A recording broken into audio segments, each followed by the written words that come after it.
Welcome, Anine, and bienvenue to those who have joined us for today's webinar and who might be watching it as a recording in the future. We're really pleased to have you here with us today. My name is Hilary Inwood. I'm the coordinator of the Sustainability and Climate Action Network at the Ontario Institute for Studies in Education at the University of Toronto. Really pleased to be here with my colleagues from the Toronto District School Board, Eco Schools team, and Sustainability Office. We work in close partnership and collaboration with the TDSB to offer these webinars and other types of professional learning events in environmental and sustainability education. I'd like to introduce you to Alicia Roberge, who's the instructional leader for the Toronto District School Board from the Sustainability Office, to Jen Vetter and to Chris Metropolis, who are two of the incredible team members on the Eco Schools team. And I'd also like to introduce you to Sarah Urquhart, who's one of the members on the OISE side to support this collaboration. So with that, we've got a wonderful webinar today to focus on environmental learning and action, teacher inquiry in the TDSB. We will start, as usual, with a bit of an overview. I'm so pleased that we will be welcoming four wonderful and such experienced TDSB teachers into today's webinar to present on the work that they do in their classrooms and in their schools. Han Liang Hu, Alarani Han, Dimitra Tsanos, and Paul Hackle. And I'll introduce each of them in a little more detailed way just before they speak. And just towards the end, we'll give you a sense of what kind of upcoming learning events are happening before we wrap for this school year. We always start with a land acknowledgement, and we often do that in conjunction with introducing the work of an Indigenous artist. And in fact, in this case, it's a group of Indigenous artists. There is a reason that we're introducing this particular artwork, which I think we've shown previously. This is an amazing mural that's found here in Toronto on the Bickford Centre.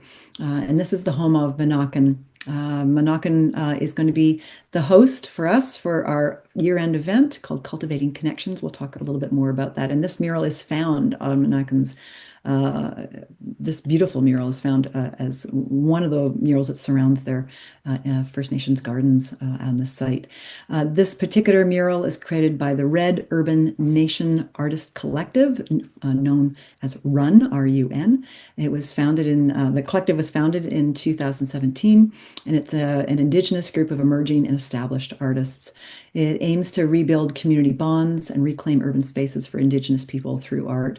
Their interior murals and street art projects convey the importance of Indigenous culture and its many teachings. And by infusing public spaces with Indigenous themes, RUN provides the perfect backdrop for community members to connect, to practice, and share their unique arts and vibrant cultures. We're really lucky that one of the lead artists for RUN is Joel White Duck Ranget, and he'll be the keynote speaker for Cultivating Connections in late May. So with that, I'd like to acknowledge that we are hosted on the lands of the Mississaugas of the Anishinaabe, the Haudenosaunee Confederacy, and the Wendat. We also recognize the enduring presence of all First Nations, Métis, and Inuit people. So I hope you'll join us for that Cultivating Connections event in May. Now with that, I am so pleased to be able to share and introduce and share with you members of the TDSB's Action Research team today who are leading teacher-based inquiry in their classrooms. The TDSB Action Research team is a group of 13 to 15 teachers, depending on the year. And it's a wonderful group of teacher researchers who lead and practice practitioner research that develops evidence-based practice in environmental and sustainability education, and also looking at notions of teacher leadership as part of this work as well. It really does encourage these teacher researchers to be very critical and reflective on their own practice. And I will say that this Action Research team, of which I am also one of the members, is a very unique group, and unique in that we have not found many other groups in the world of teacher researchers that have come together to study specifically ESE, or environmental and sustainability ed. So Sarah's just popped the link to the page that shares some of the work, the publications, the presentations that this incredible team has done. And we're really lucky to have them as part of the work that we do together between the TDSB and OISE. Now, with that, we're going to hear from each of the practitioners, teacher researchers, in order, and we're going to start with Han Liang Hu. Han Liang is an Ontario certified teacher with additional certification in early childhood education. She works as an elementary occasional teacher currently with the Toronto District School Board, though she did work for many years as an ECE as well in the TDSB.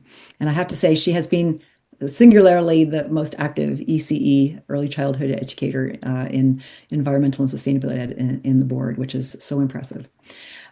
She contributes environmental education action research through the collaboration we, OISE and TDSB, lead together. She's really passionate about engaging young learners, fostering meaningful connections with nature, and promoting environmental learning in schools. Han Liang, welcome.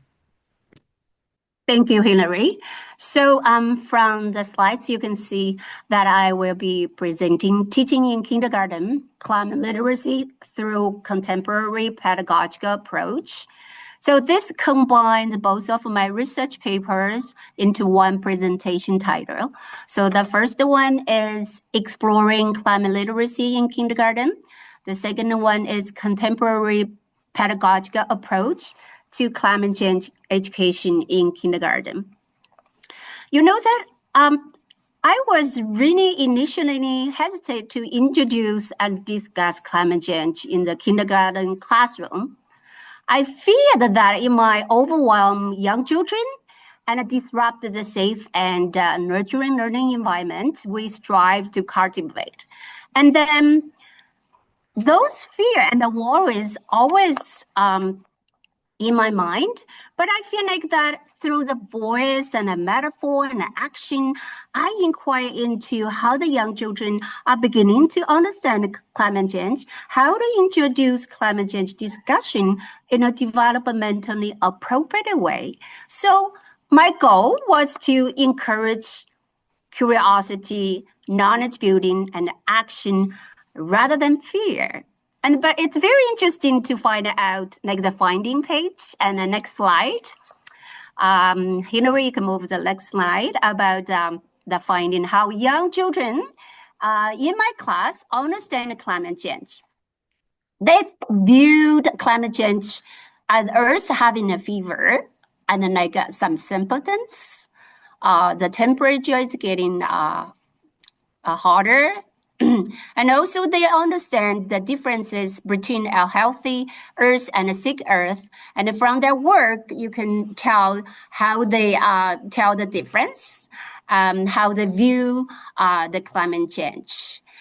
And also when we talk about carbon footprint, we think that's really complex concept, how they understand, but they do understand. They think it's not their physical footprint, it's their action that harm the planet, harm the environment.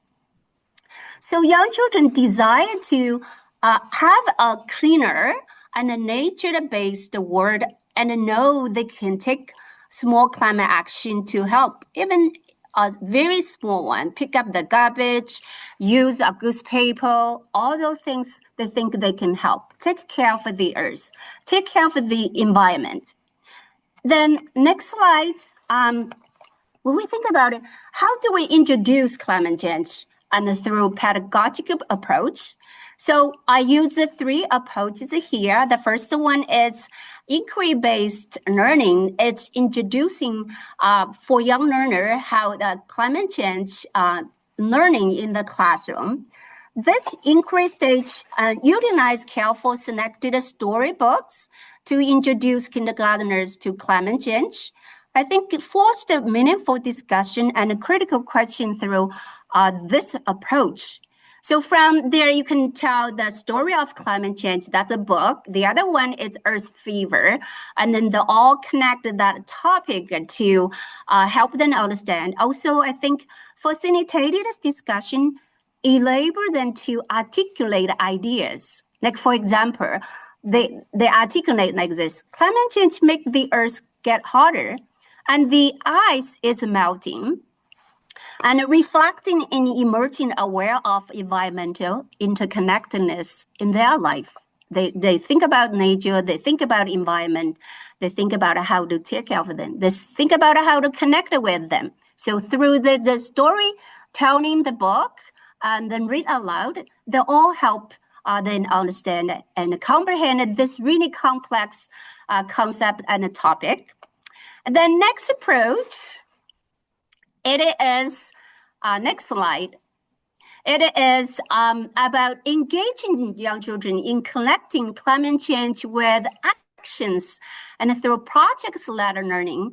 And we did a few projects all year long and to engage them into hands-on and experiential learning, like the making seed ball from the picture slides you can see, and the vermicomposting, and the waste reduction in the classroom, and sorting all things out into proper bins. And also, whether indoor garden or outdoor garden, they all combine together to help understand, engage them their learning. Like we did a growing microgreen, and also we do outdoor gardening, like pollinator garden, and use a vermicomposting that to help the plants to grow. So I think the second project-based learning, and it really is foster environmental awareness and also practical climate solution among the young learner. And with that in mind, next slides, we talk about the young children love to integrate climate change into education through the arts-based learning. We did a lot for arts-based related that climate change topic. And from that sample, students sample like that watercolor painting of my garden, and also acrylic canvases painting there. And the other one, you can tell the pollinator garden, it's really wooden crafting signs for a pollinator garden. Those deepen their connection to nature and climate issues.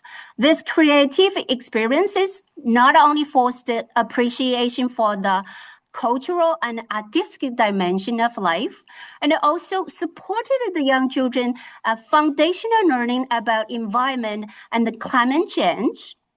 And from that, we know that from these three projects all together, it empowered young children to understand complex environmental issues, express their perspective like creatively, and taking meaningful action beyond the classroom. So fostering a lasting sense of a responsibility and agency toward environmental stewardship, to take care of the environment, to care for the nature and protect the nature surrounding the environment. So all those things, I would like to share some insights. The last one slide. It's about why do I use the three approaches here? So there's some insights here. By weaving together inquiry-based and project-led and arts-integrated approaches, so young learners can begin understand and respond to complex environmental challenge. And by engaging them in the age-appropriate inquiry and hands-on project and creative expression, so young children can transform climate worries and anxiety and even what I mentioned about fear into knowledge, empowerment, and actions. So I feel so grateful to all those learning in my own classroom. So that's what I'm sharing today. I would pass the time to next presenter. Thank you so much. Thank you so much, Hong-Liang. As a one whose roots are in visual arts education, I love seeing the children's creativity really coming to the fore in your research. And I know that creativity is one of the solutions to the climate crisis that we find ourselves in these days. Humans are nothing if not creative, so it gives me great hope that we can pull this out of the fire yet. So thank you for sharing your research with us. So I'd like to introduce you next to Alarani Han. And Alarani has been a teacher with the TDSB for 26 years. teaching from everything from JK right through grade 6, as well as special education, drama, dance, and English as a second language. She has for many years collaborated with colleagues to develop platinum eco school programs, build gardening education, and run eco clubs, and has been doing some focused work with the Pine Project in recent years as well. She presently teaches LEAP, an ESL program for newcomers at Thorncliffe Park Public School, where she continues to work in collaboration to develop outdoor education opportunities in a multilingual community. Welcome, Alarani. Thank you, Hilary. And Hunyang, lovely to hear from you. I was going to say our schools are next to each other, so it actually feeds beautifully to hear from the kindergarten school, and now we are the grade 1 to 5 school next door. So serendipitous. My action research questions are: what are the barriers to getting students outside? What gets teachers to go outside with their students? And what resources and tools have been helping teachers to get outside? To date, I've spoken to 23 teachers from both Thorncliffe Park Public School and Rose Avenue Junior Public School. All teachers have had a range of experiences with the Pine Project, Brickworks, and the Toronto Urban Studies Centre programming. Green Thumbs and Growing Kids programs only at Rose Avenue. So there's feedback from them regarding Green Thumbs and Growing Kids. Next slide, please. So a lot of barriers were listed. I spoke to teachers. I've listed 6 to focus on, and I'm going to quote different teachers, one quote per challenge. So for the first one, inadequate supervision, this came up over and over and over again. One teacher mentioned it's difficult to have an adequate number of adults to feel safe. So this was a significant barrier, particularly in the grade 1-2 context. Number 2, being outdoor ready. Quote, many of my students don't have clothing to be outside in different types of weather. So depending on your school, this really is an impeding factor to get students outside in all 4 seasons, being comfortable, safe, and feeling positive about the outdoors. Thirdly, not feeling knowledgeable about the outdoors. Quote, I love bringing my students outside, but I don't feel that I know enough about local birds, local trees, and animals to take them out. So some teachers felt that they just didn't have the outdoor and scientific knowledge to take their students out in ways that felt meaningful and beneficial enough to their students. Fourthly, school culture doesn't support outdoor education. Quote, there isn't enough of a school culture for me to get my students outside regularly. Most classes are inside most of the time, and that is just what's done. So the desire to be out was strong and a lot of passion and interest, but an overarching feeling that the school culture doesn't support outdoor education. Fifthly, pressure from curriculum demands. I find it difficult to go outside unless it's clearly related to curriculum expectations. There is so much curriculum to cover that the students seem far behind, that to go outside is too difficult. This makes me feel sad. So again, several teachers expressed the desire to be out, but curriculum demands really prevented it. And with the demands increasing, the pressures, of course, go along with that. Number 6 was student behavior. Being able to go outside really depends on my class. I have had years where I have had a, quote, runner or other challenging behaviors, and going outside beyond the schoolyard felt too unsafe. So it was interesting because some teachers said some years I go out regularly, and then depending on my class makeup, I go out less. So the safety and safety concerns of students was expressed over and over. Next slide. So this is an image from the inner courtyard at Thorncliffe Park, of which we have several and are beautiful. This promising practice of starting small and starting close to home. This helped build the capacity and comfort for students and teachers. It enabled us to come outdoors as needed if students, or sorry, come indoors as needed if students required the bathroom or students were cold. It made both students and teachers feel more comfortable. So for some teachers who felt nervous about going to the valley or going beyond the schoolyard, this was a really fantastic beginning, sort of a micro start, both for students and teachers to build outdoor environment education capacity. Next slide. So promising practice 2, learning with and from experts to develop capacity outdoors. For example, the Pine Project teachers in the park next to Thorncliffe Park. So the Pine Project has been working for 3 years at Rose Avenue Public School, and we're in the first year at Thorncliffe Park. Both Rose Avenue and Thorncliffe have had Pine Project working with some classes, empowering both students and teachers to get outside and to learn about their local environment in very intentional ways. They balance teaching in, for, and about the environment in the outdoors. So having these very experienced, comfortable outdoor educators has really, I think, shifted practice at both of these schools and continues to.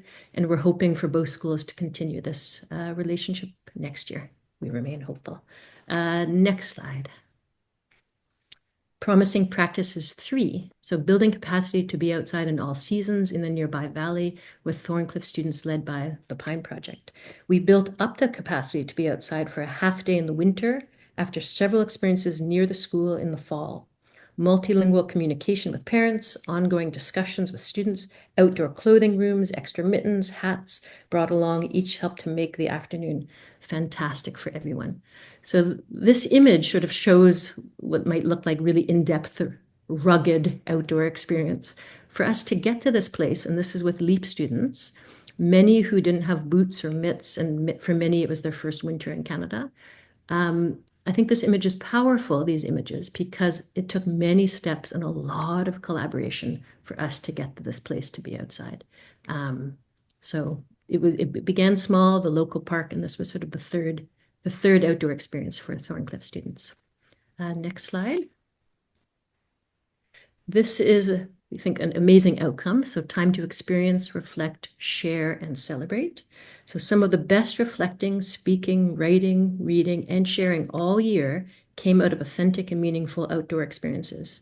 These pieces of writing were done by grade 4 students in the LEAP program, my students at Thorncliffe Park. The students are fairly new to Canada and to English. So not surprisingly, some of the most impressive writing has come out of our outdoor experiences. So we photograph, we bring it in, and what has come out, I mean, I had students who could barely write a sentence, and after a sentence would put the pencil down and say, I am done, writing is terrible. And in these cases, they kept requesting more paper. So their most impressive expanse of authentic writing has come out of outdoor experiences. Next slide. So some of our key findings that I've had so far about getting teachers outside, a huge list. I had about 50 ideas from the 23 teachers of what gets them out. What I found is at very early stages of action research is that teachers with experience outside with those less comfortable is what gets teachers outside. Most of the teachers I spoke with believe that being outside is important for their students in order for them to understand, care for, and enjoy nature. Most mention being motivated to go outside because it helps both support the mental, emotional, social, and physical health of their students. Next slide, if this one can come up. So some of the quotes from teachers, and these are just a few highlighted, the ones actually in pink, there's many there. Another teacher gets me out. Our students rarely go outside of the school, so that's a huge motivator. We have easy access to the yard, park, and the valley. It's beneficial for the students' mental, emotional, and physical health. And I love being out with educators with outdoor experience. So those were actually the most common responses I got when I asked the question of what gets teachers out. Next slide. So some of the resources and tools, and when I use the word resources and tools with the teachers, I said, use this concept or think of this concept as broadly as you would like, whether it's physical, whether it's pedagogical. What I found so far in my action research is that the most important resources and tools to get outside are people and the outdoor environment. The communication, mentorship, shared pedagogy, support, celebrations, and relationships between teachers is our greatest resource. These relationships help get us outside with our students in relationship with each other and in relationship with the natural world that we're very much a part of. The next slide. So some examples from teachers, again, the brilliance of educators went on and on and on. It's remarkable research. So some examples are outdoor organizations with expertise, that have been mentioned, such as the Kind Project, Green Thumb Growing Kids, environmental and outdoor education mentorship, outdoor clothing rooms, cross-curricular mapping and connections with an outdoor education focus, having a way to gather the students outdoors, such as a bird call or a wolf howl, creating outdoor classrooms, creating outdoor gardens, and being part of an action research project. The ideas were plentiful, but that is what I have so far. Thank you kindly, and on to the next presenter. And Lorani, I'm so impressed that you've talked to so many educators. And I know you've been at teaching for a long time, but you're a newer member to the Action Research team. And so we're so pleased with the work that you're doing. It's impressive. And I think listening to the challenges and barriers that teachers have in getting their students outside is a great way to start to address those challenges and barriers. So thank you so much for your presentation. Really impressive. I'm really impressed that you and Han Liang have been completely staying on time. So thank you so much for that. Okay, next I'd like to introduce Dimitra Tsanos. And Dimitra is a geography teacher at Humberside Collegiate Institute, which is a secondary platinum eco school in Toronto. Dimitra has been participating with eco schools and has taught geography for 22 years in the TDSB. She's passionate about climate change education and incorporating place-based learning to keep students engaged in being eco-citizens and caring for our environment. Dimitra, we're really thrilled to have you with us today. Thank you. Thank you, Hillary. I'm going to share my last couple of years of research that have evolved over the couple of years, and I've done it with 3 different classes. So the challenge is a little bit different when you're teaching secondary because you have different seasons for different semesters, and you don't get to start in the fall and then end in the early summer.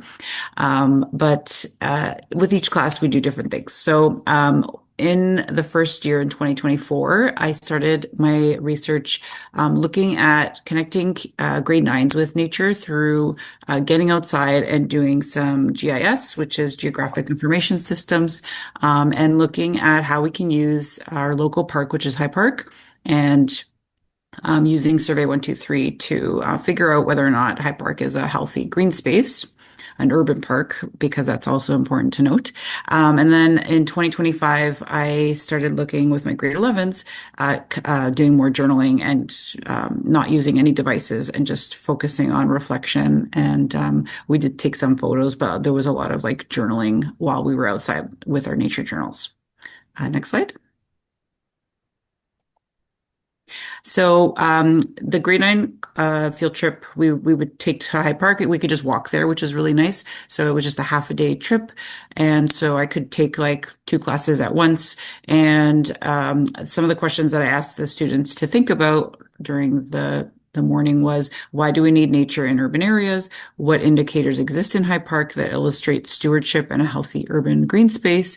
And is High Park a healthy urban green space? In the end, they need to conclude, and they proved it with creating story maps, and they recorded all of their findings through this Survey 123 app, which is through Azure Canada. ArcGIS has lots of different apps, and so we used the survey, and then we uploaded our data and created these story maps to show through photos and maps and information and links. It's a really amazing platform to show their learning.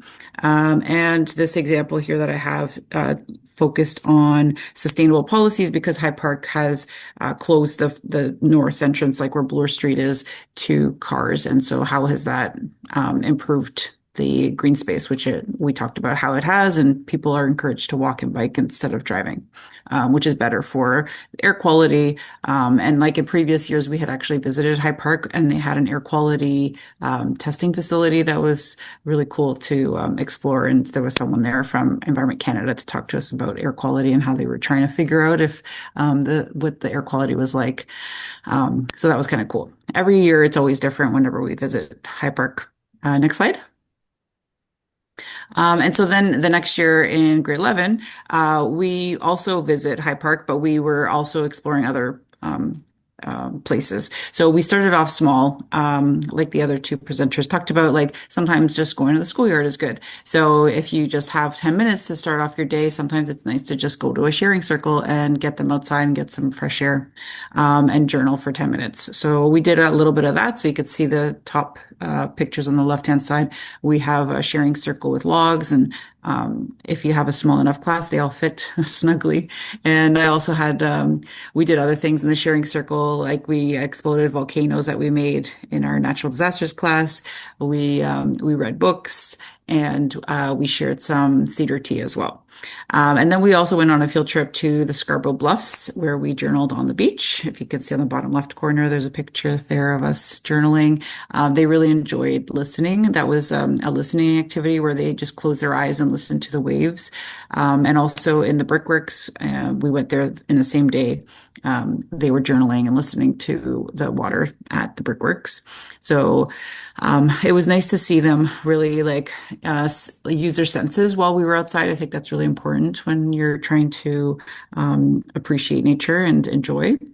I have some sample journal sketches there that sometimes they were reluctant to draw, but eventually they did. And sometimes they would take photos and do some like, just basic sketching. And then we also did some Earth Day cleanups, just like on our property. And also in Ravenna Gardens, we also did some cleanups as well.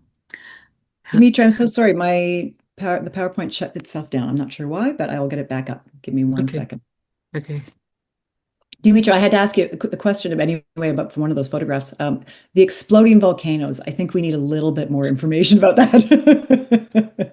Okay. So I've done this project since I started teaching. The idea came from a teacher, Debbie, from Woburn Collegiate. When I first started teaching, I was there and she did it. And I was like, oh, that's a great idea. So then when I started teaching the volcanoes unit in grade 11, I was like, why not? So we would do a project around one volcano, and then they had to make a 3D model with paper mache and a water bottle. And it's just like a fun way to depict it 3D and to get outside, a good excuse to go outside. And they always love it. Like they're kind of reluctant at first, but then they love it because I'm guessing my teacher candidates would love it just as much. Yeah. Yeah, I love that course. And so we also went to High Park in the spring. So I tried to organize it when it was the cherry blossoms were out. And we did a drone demo with TMU. They came out and we talked a little bit about the Black Oak Savanna, and then they did a drone demo, and it was kind of cool. So I think that's all the photos. Yeah. So next slide. So here's some examples of some student journal samples that I've taken. And these ones, the ones that are more colorful are from this year. The one that's on the right side is from last year.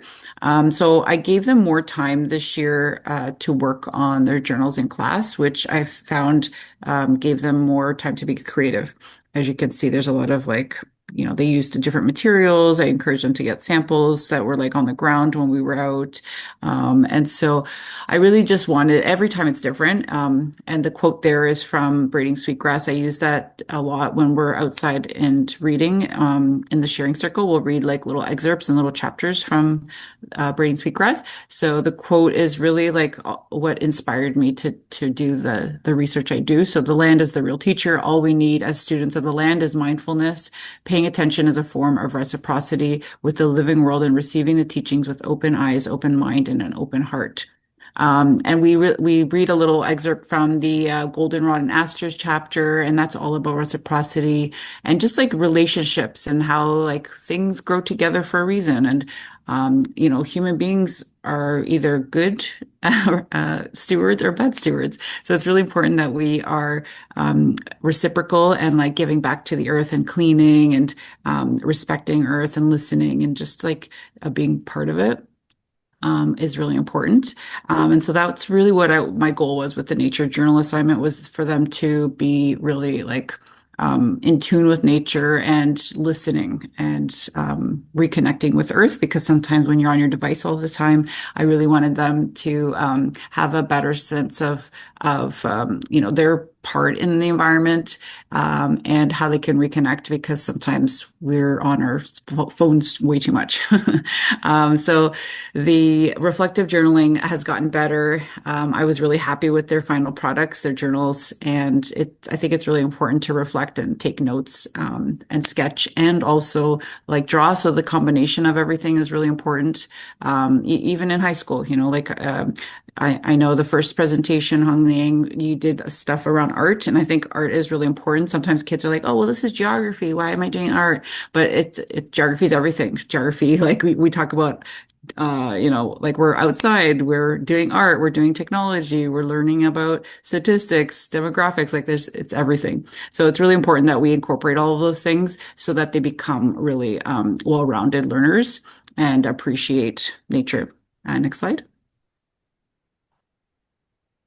So the biggest insights were that I would say going outside when it's warmer was more successful than when it was colder.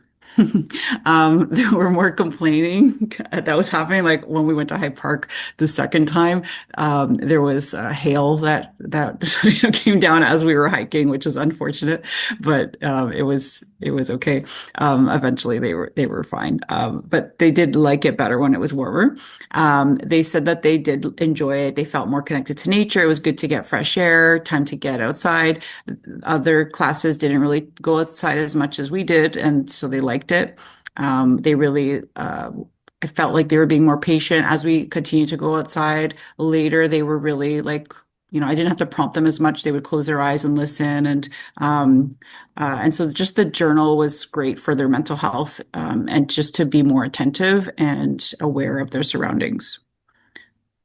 I think that's the last slide, or is there one more? I think that's it. Yeah. I think that's it. Yeah.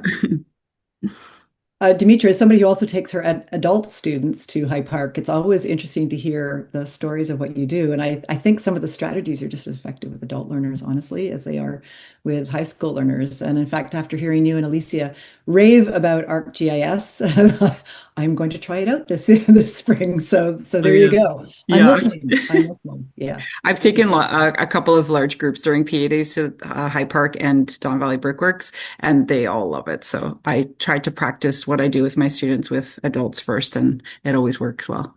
Yeah, excellent. And you can add Paul to the ArcGIS club too.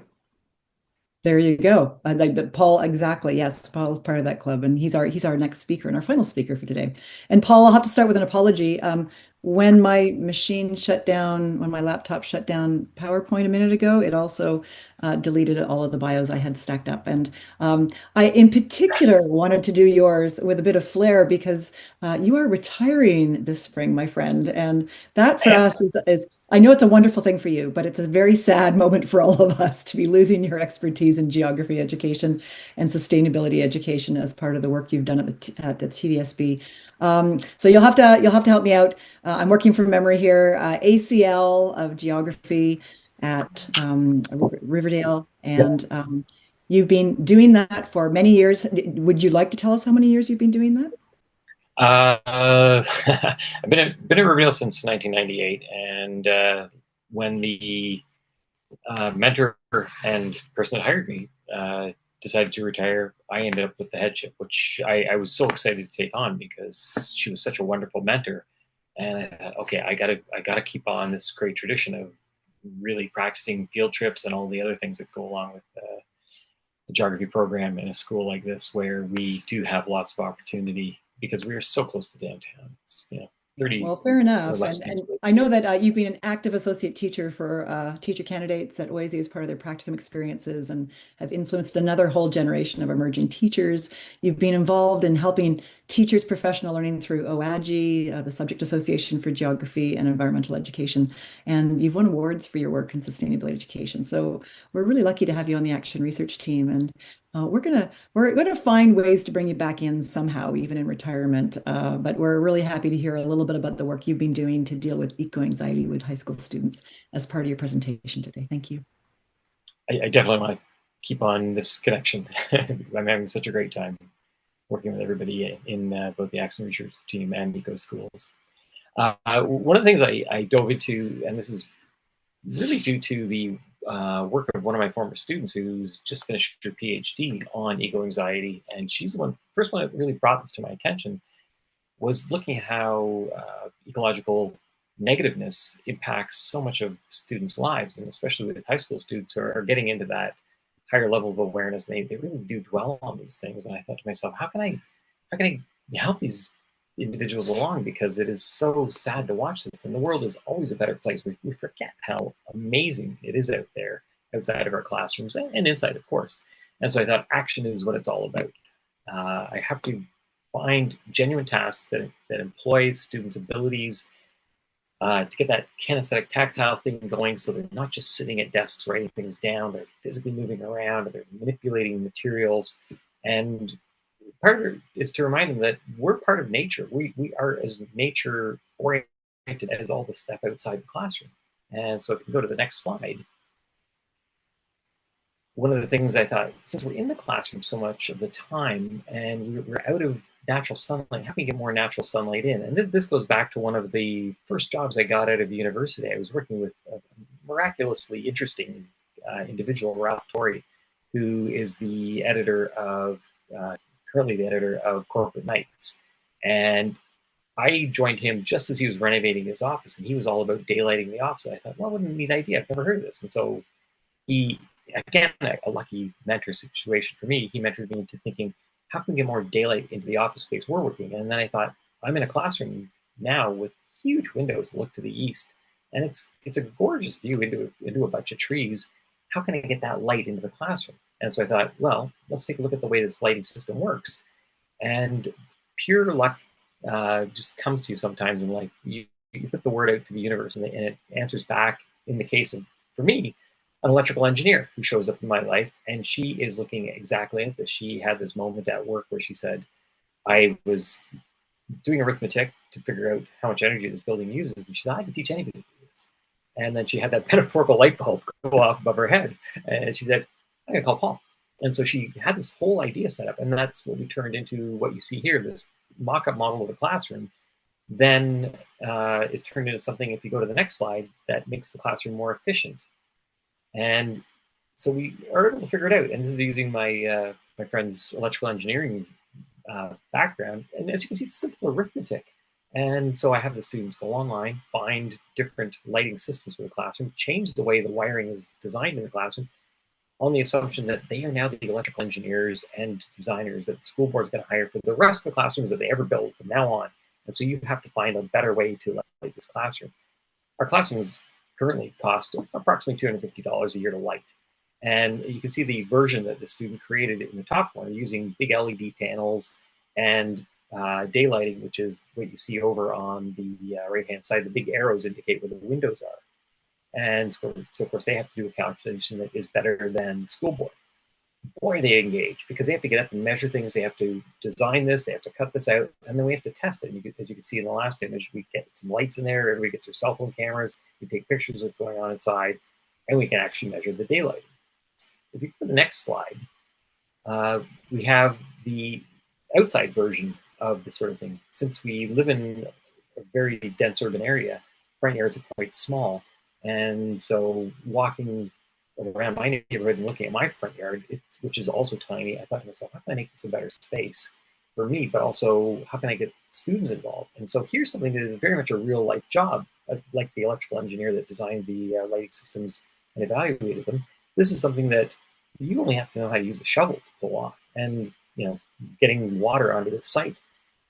Students sit down with the idea that they can make better yards or better situations happen in the neighborhood by modifying the yards. So we go out into the neighborhood, we evaluate them using some data that I picked up when I was at Tusk to evaluate the site, and then the students have to create a rough version, and here you see a finished version of a front yard that one of my students designed to take advantage of all these possibilities that you see listed. The sponge city idea that the City of Toronto wants us to start doing to keep basements from flooding, the idea that we generate better habitat in the city to defragment the habitat, the idea that it's pollinator friendly, that we're using plants that are part of this area, and also the idea of decolonizing front yards. We don't need the grass in our front yards.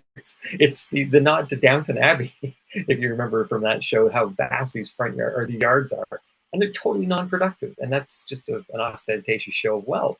But, okay, let's get the kids to think in that way as well. And if you go to the next slide, you can see the evaluation tools. These were developed at Tusk, and we were using them when I was at Tusk to evaluate front yards. And credit goes to Chris and previous staff at Tusk to help us generate maps based on this tool that allows us to come up with a very quantitative value to measure front yards. Neighbors are always curious when they see us out in front of their house. They want to know what we're up to. And so I always warn the students, at first they might think you're a tax assessor. So be real polite and just say you're a student working on a project. And as soon as they see what you're doing, they're going to ask all kinds of interesting questions. Neighbors are so excited to see what's going on out there. And they want to get on board. Some people are already doing this for their front yards. And you do see that there is a definite reinforcement of this behavior. One person on the street does it, everybody on the street gets curious. And then some will execute the same thing.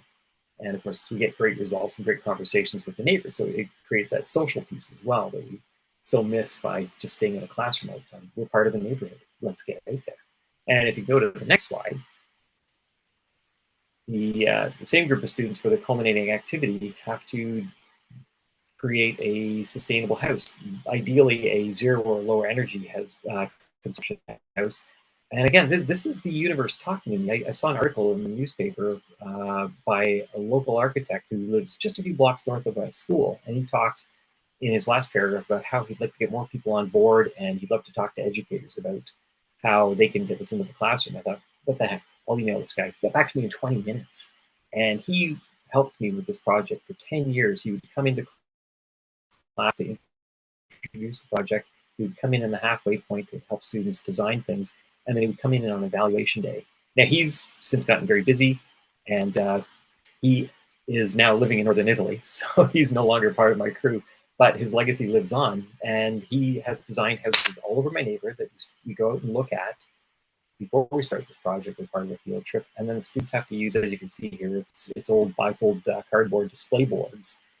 Everything has to come out of a blue box. Everything has to go back into a blue box. The idea is we're giving used material one more life before it is ultimately recycled into, all kinds of other products.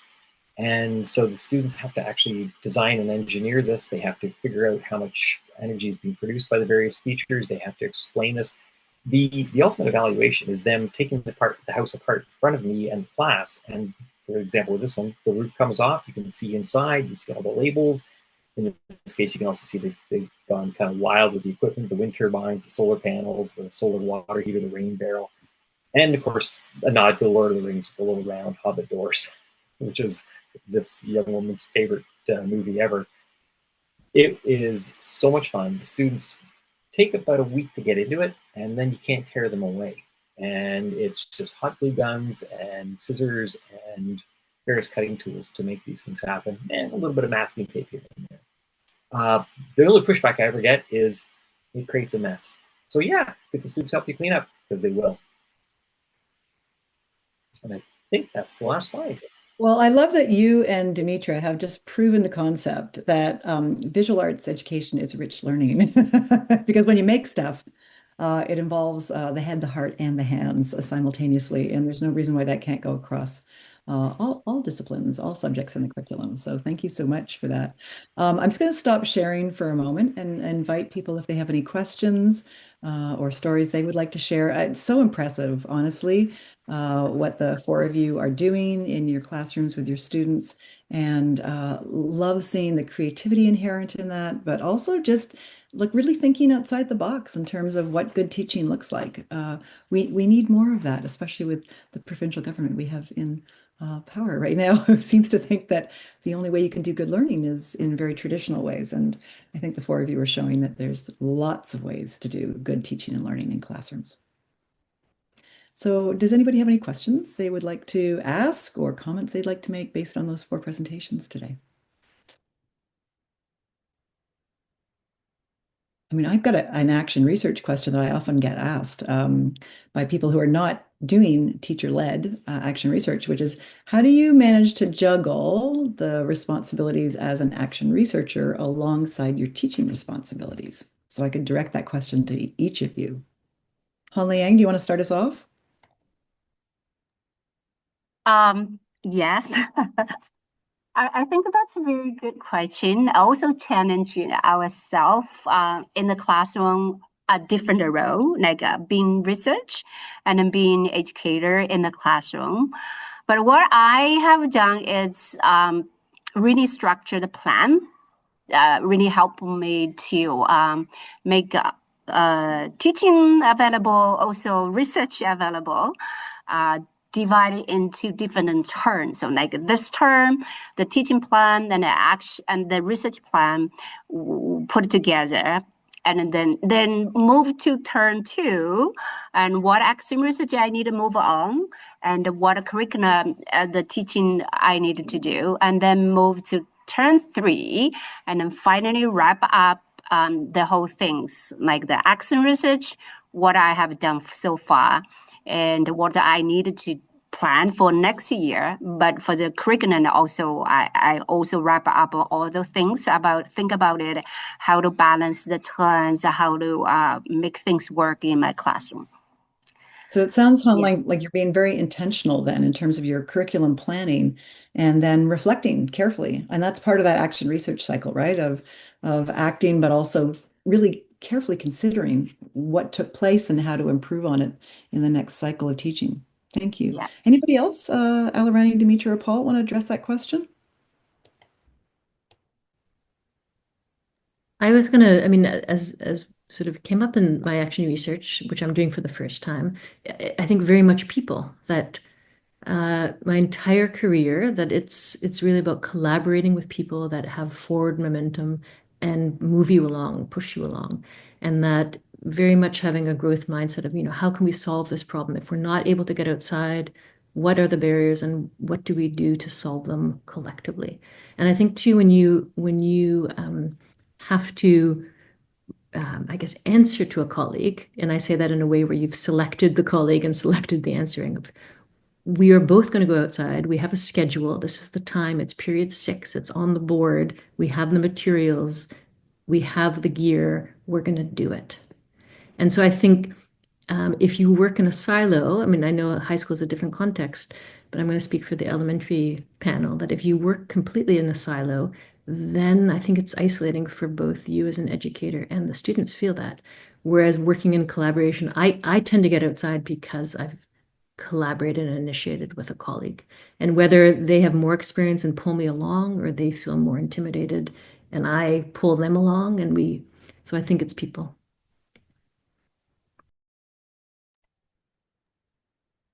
Dimitra? I think it's easy because like going outside is easy, right? Like, and a lot of teachers are reluctant, like a lot of us have witnessed and experienced. But once you go outside, it's like it's wonderful, and I just love that every time there's something different. And I think it's just important for us to just continue to get through any difficulties or and just try new things. And that's what I always encourage teachers when I do the PA days and stuff. Like, it's okay if it doesn't go perfectly.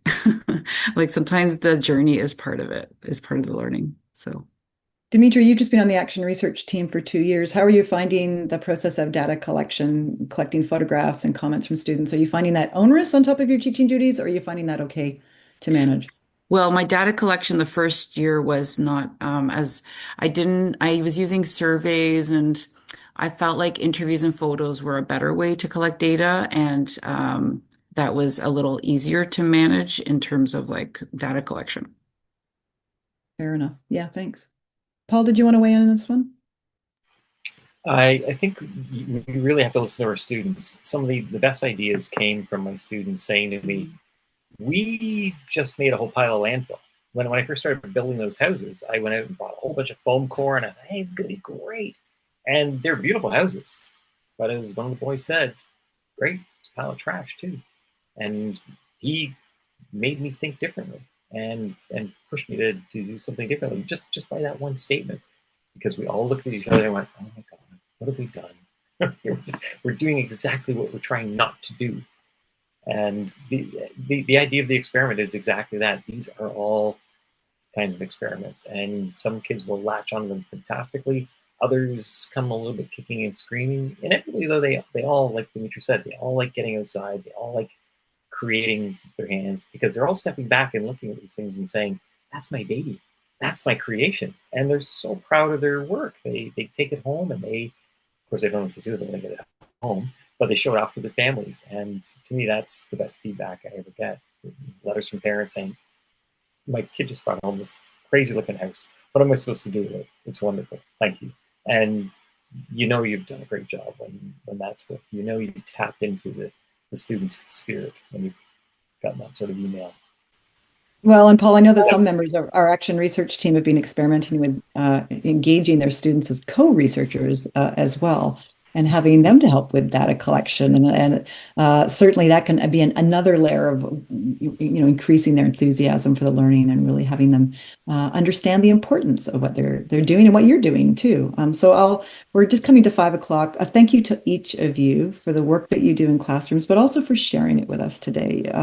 I'm so proud of the Action Research team. I really do think you're doing something really phenomenal, and I'm really honored to work alongside each of you on this. So thank you so much.